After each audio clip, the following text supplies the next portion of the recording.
How you doing, folks? Rob with Oddball RV. Today I got a really cool video for you. I'm going to show you guys how to install a set of Worx Shox. Now, these are one of the best upgrades you can do for your Odyssey. So you can kind of look here, make sure you can see it. We have these on our website. These are the rears. We also have the fronts. But as far as the suspension is concerned, this is the must-have upgrade to make your ride smoother. One of the things about an Odyssey that's important to know is how the suspension works. So hopefully you can see it in the camera here. I got the wheel taken off, so this will hopefully show a little bit clearer, but as the suspension comes up, it actually moves out.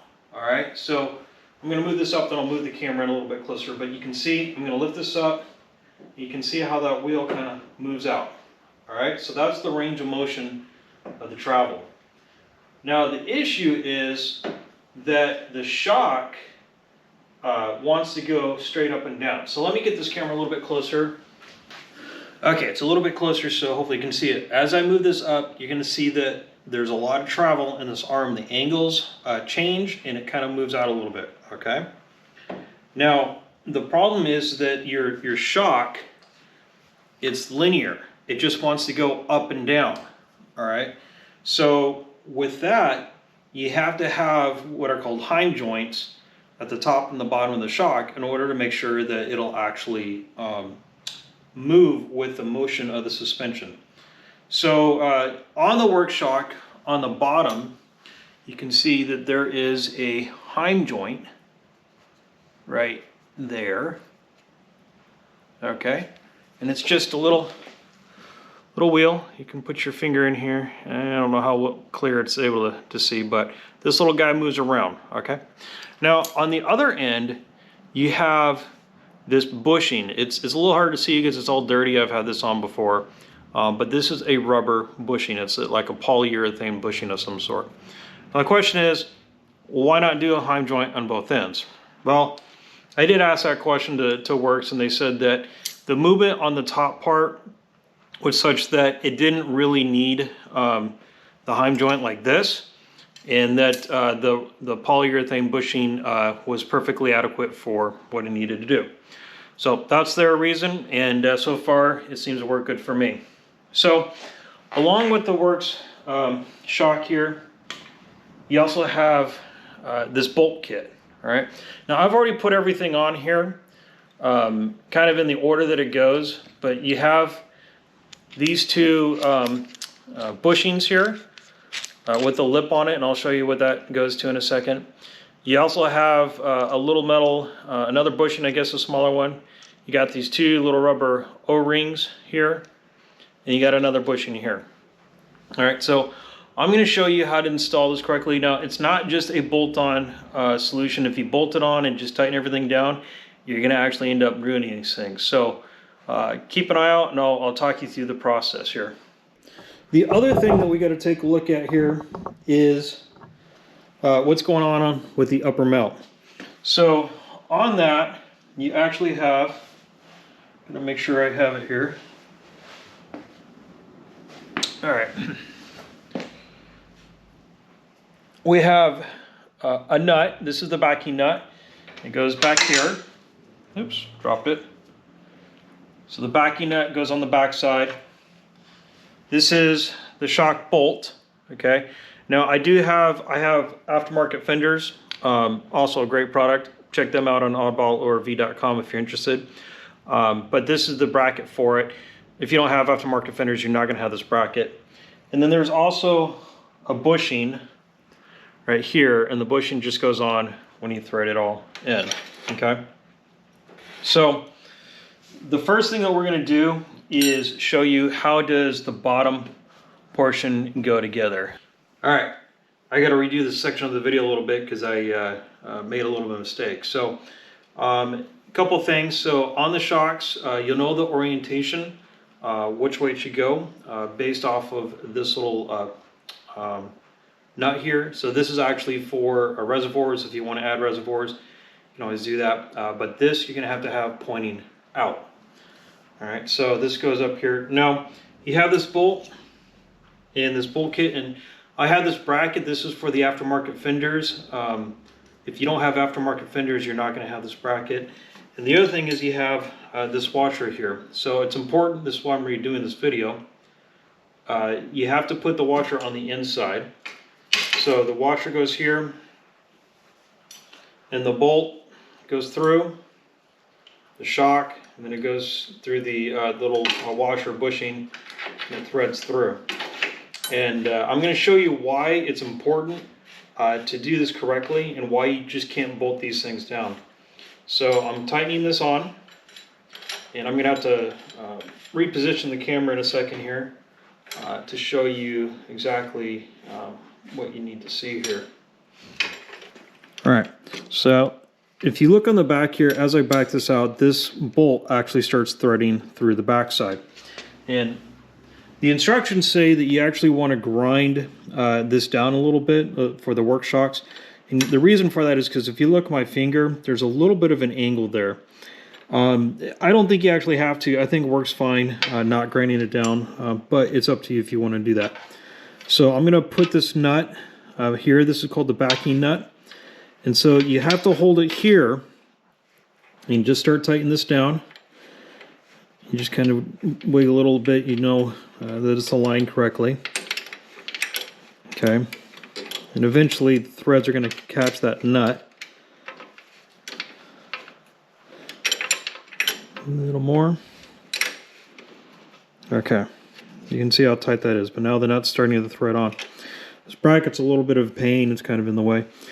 Now this is the whole reason why you can't just tighten these things down. I'm going to show you what happens when you tighten it down, and that'll hopefully make things clear. So I'm going to take this here, I'm going to tighten this down. Okay. So this is all tight, and you can see that the shock will move this way, but it has no side-to-side movement. All right. And that's because up here, there's no way for that to move. And this is where you can damage these shocks. If you do the install this way and you don't pull this bolt out a little bit, then as the suspension comes up, the shock is going to want to bend, and you're going to bend this, portion of the shock up here. So what you're going to do is you're going to back this nut out a little bit. And there's a little bit of a trick here. So you can see as this nut is rotating in the back, this is the locking nut. Okay, so I'm backing off this bolt. You can see I already have some travel here. If you look down at the bottom, you got about a 1/2 inch of travel. So I'm going to keep on going back.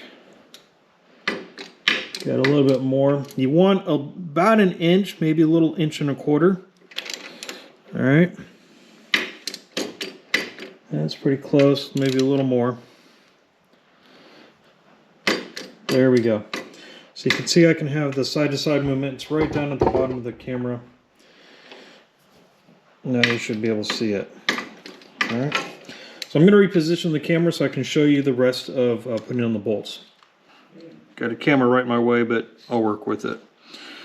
Okay, so you have these bushings, right? And these bushings go one in here, and the other bushing goes right in there. All right. Now at this point we have our bolt lined up.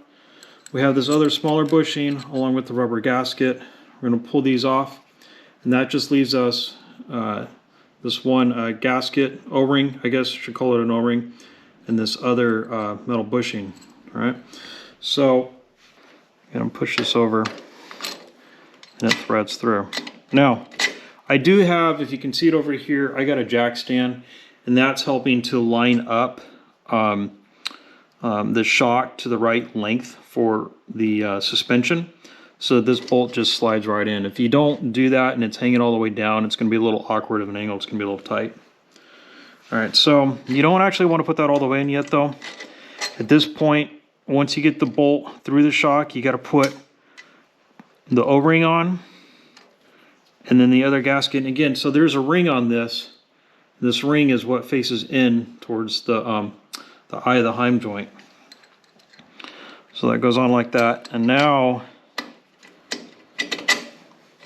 push this through all the way. You tighten up the nut like that. Okay.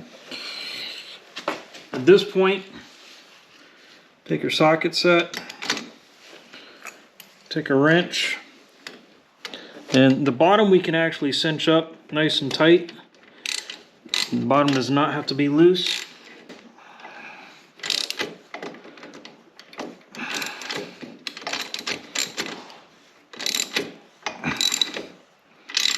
All right, there we go. Nice and tight. All right. So at this point, your shock should be bolted on both sides, but you should still have a little bit of play. So if you look at our tower here, you can see that I can move it back and forth. That's because we have this nice and loose. Now, the reason why I'm recording this is because you got to make sure that this bushing is actually on this side. In the previous video, I had it on this side. Now, the only other thing left to do at this point is we're going to tighten up the backing nut. So I'm going to move the camera so you can see that. All right. Now, at this point, we're just going to take our crescent wrench. It's got to be a narrow one to get in here. And we're just going to tighten this as counterclockwise. And what we're doing is we're tightening this bolt against the nut so that the bolt can't back out on us. So just give it a nice turn, and that should be it. So we'll just give it a quick little feel. Again, that should be nice and loose. You'll notice the proper orientation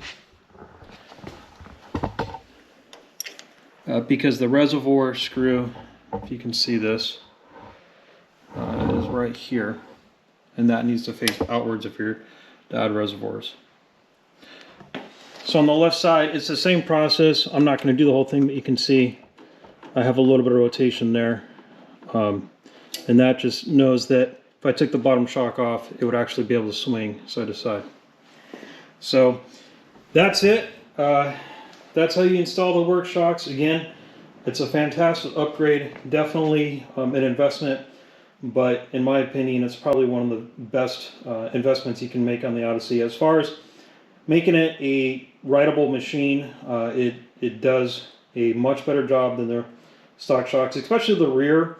If you're going to do anything, if you want to save a little bit of money, do the rears first, just because the stock shocks are notoriously, I mean, they're rock hard.